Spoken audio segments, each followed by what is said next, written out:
What's up everyone, my name is Jake, my username is JRated, and I have seen The Force Awakens. I'm just going to post a fighting squadron game on Jakku, which I now know is pronounced as Jakku, with a hard J and not Yaku, like yogging. But I'm just going to put this on the screen so you got something to watch, but I'm just spending this whole video talking about The Force Awakens, because good lordy, it is something to talk about. Far out. I wanted to post this video as soon as I got home last night, and I tried to do a commentary about it, but it was like 5 in the morning, and literally the most intellectual thing I could say was just scream, "Star Wars is back!"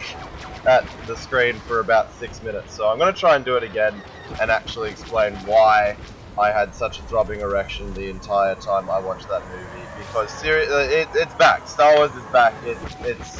It's fucking incredible. It is absolutely incredible. Hands down, better than the original trilogy. Like, that was more or less established. Sorry, not the original trilogy, the prequel trilogy. That was established about 15 minutes in.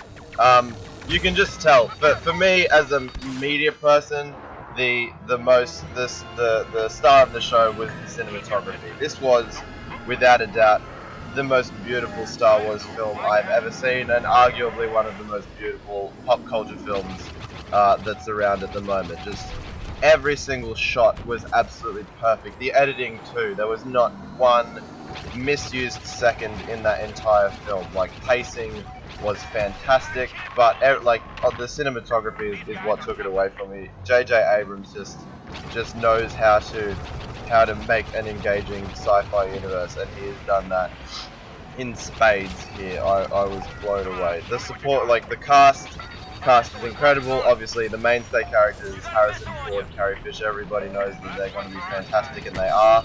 But Finn and Rey are great as well. They're fantastic in their own rights. They have a really good chemistry together. Rey, it's really good. I'm sure a lot of people will appreciate her position in the film. I really find that she takes the lead a lot. That's really good to see her kind of hero step up, and I really think a lot of people will appreciate that. But even though she is the strength of the rebels in the film, everybody has their part. There is a fantastic supporting cast across, you know, people in the Millennium Falcon, other members of the Resistance and all that. They all have their moment, they all have their time to shine. It's just beautifully divided up. Everybody does a fantastic job there, obviously.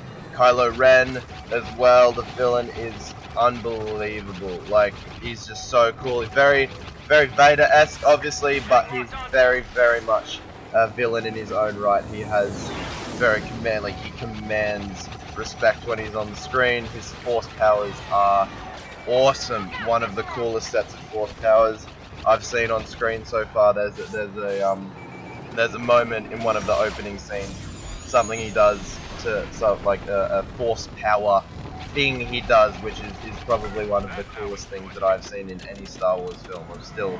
I'm still reeling from it. But he's fantastic, and like there's magic to the film. Like it was a magical experience watching it again, and it wasn't just because I was in the midnight launch and surrounded by a bunch of other sweaty, enthusiastic nerds. Like it seriously had a beautiful feeling to it. It was like watching the original trilogy for the first time again, or, you know, Harry Potter for the first time.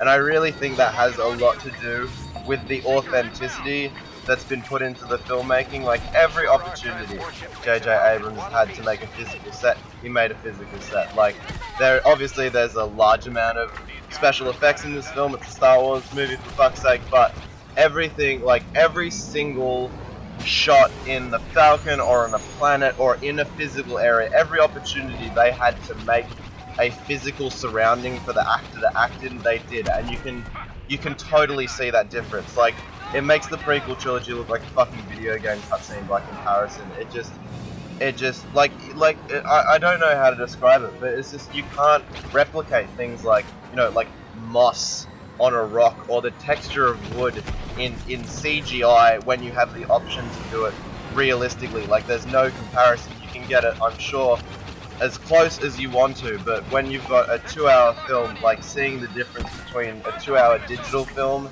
and a 2-hour like realistically shot film is like the difference is like crazy how much of a difference it is. But it's genuine, it's beautiful.